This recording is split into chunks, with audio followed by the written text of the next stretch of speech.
Eugene. Next up we have Jim.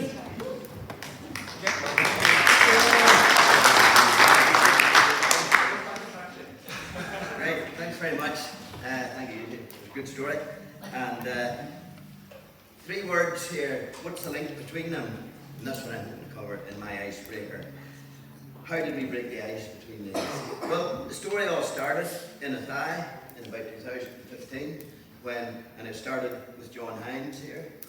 John, who I would never have met in any other sphere of life apart from in Athy, so that's where he was having a problem that he wanted to ask me if I could help, was part of the solution. In his home near Dublin, there were a fine collection of wood panels around the walls of a few of the rooms in the house, and it was believed, he knew that these panels had come from the Britannic, which was a sister ship to the Titanic, and built in Belfast. But he was very keen to get that authenticated some way or another, and he had been trying to get in touch with Harland and Wolff to get some form of a letter of authentication that these were definitely the panels from the Britannic. He hadn't had any joy or any replies, so he had a word with me, where we came from, and that was really the start of the story. Just a wee bit about the Britannic, His Majesty's Hospital ship, the Britannic. As I said, she was built at the same time, roughly, as the Titanic. Just afterwards, her construction was slowed down because they wanted to modify the design because of what happened to the Titanic.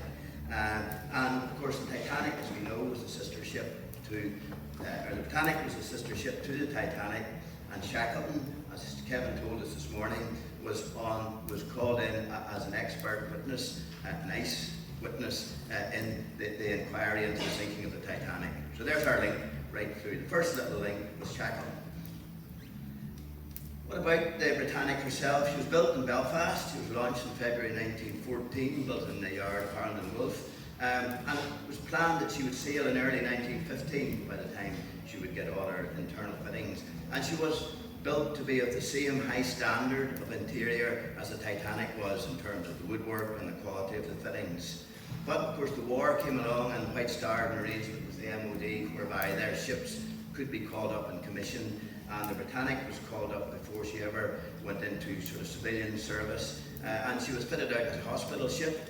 The fittings may or may not have gone into her and been taken out because the fine woodwork and the panelling would have been taken out for war service, and she took out of service and went back in again, so she may have had panels put in between, but eventually in November 1916 she was sunk in the Mediterranean. She probably hit a mine, and the panels and so on for that thing were still in Belfast, and they were auctioned in 1919 and sold to Dublin.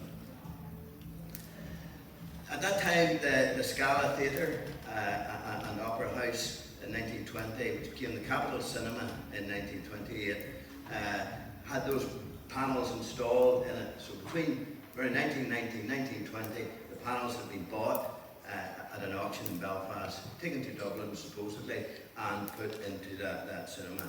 The cinema was closed and demolished in 1972, and the panels went into the house which John now has. So that's where he wanted the authentication. So he wanted to know really, it was known that at the auction, that the panels were definitely auctioned as the Britannic panels, but we never were able to find any records as to the bill of sale of those panels going actually to Dublin, so they were the actual ones that went into the Scala. Harland and Wolff couldn't or wouldn't help anyway, and the Public Records Office in Northern Ireland was the next best bet, and that's where then I sort of took up the story to try and help John out a bit. They only had information on the auction, and that was still anecdotal. As I said, there was no actual bill of sale. And then one day, I did that, and one day at work, one of my other roles in life was to be, I was head of the Northern Ireland Seed and Plant Testing Station, and we were sitting at coffee one morning. It's just outside Belfast, East Belfast, across McCreevy. I was sitting at coffee one morning, just chatting around the table about what we had done previous days, as people would, and my head seed analyst and the Childs, I was telling them I'd been to the story about Harland and Wolff, Public Records Office. I'd been the day before, and all I'd managed to find was a parking ticket, And I was just telling the story, and she said, oh, my husband, Robert, he works for Harland Wolff. He's high up in the company. And that was really the critical contact.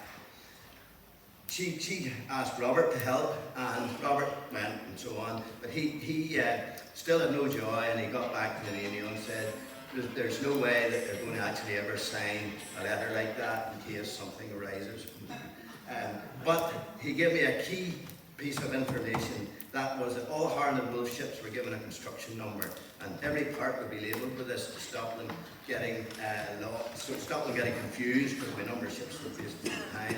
And the Britannic was number 433. So that was exciting.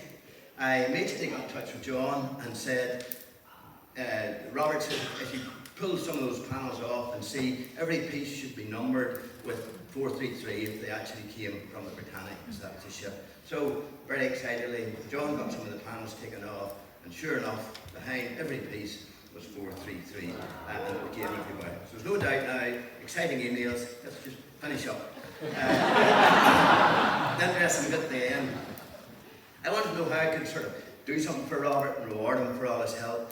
I found out that he and Linda were big Glentoran fans. Glentoran is an Irish League football team, probably one of the big two in Northern Ireland. I used to play soccer in the lower echelons of the Irish League when I was at Queen's University, and I really was, that was sort of pretty much playing there. But I did rise to the pinnacle of glory when I went to the college, and I got 3 international caps. Not a lot of people know that. And I donated my collection of old Irish League programmes to Robert. I collect everything. I gave them to Robert, and some of them were quite historic, 1960s programmes of Glentoran Football Club and stuff like that. So he's delighted to have that.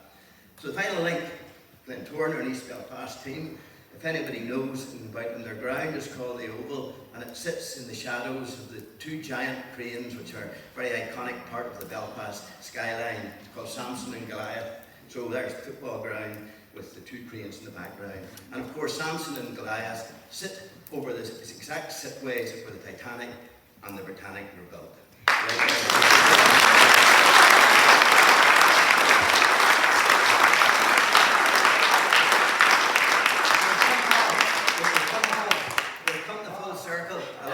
Broken, and all thanks to the great man in the statue. And one other great man, to someone who showed us all, just in following up those quirky little trivia in life that cross your path, we can have a bit of fun as well. Thank you very much.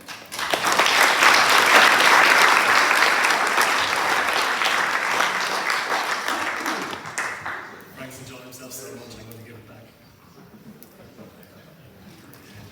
Jan Chayeki can't be here today. He's doing a virtual talk because he did a talk last year, and his book, The Quest Chronicle, which is fabulous, and it's entirely new information on the Shackleton Road expedition, is for sale outside. I would highly recommend it. So he has a short video just to play, and you may recognize him from virtually Shackleton last year. So we'll let this go.